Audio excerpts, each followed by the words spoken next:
To upload a project to Behance, start by logging in to the website and clicking Share Your Work, then select Project.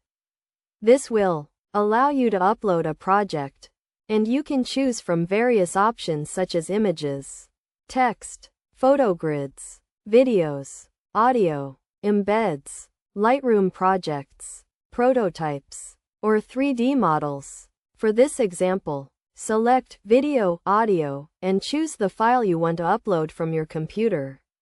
Once the file is uploaded, it will be converted into a web-friendly format, which may take a few minutes to several hours depending on the size.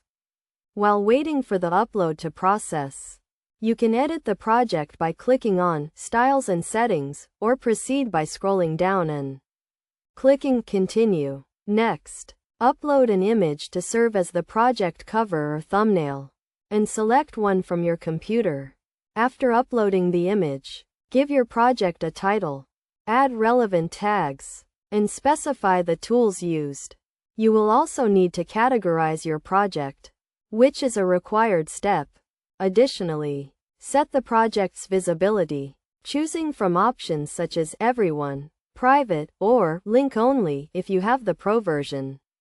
Finally, review the other settings, such as copyright and license, and click Publish to make your project live on the Behance website. Once published, you can view your project under the Work section of your profile.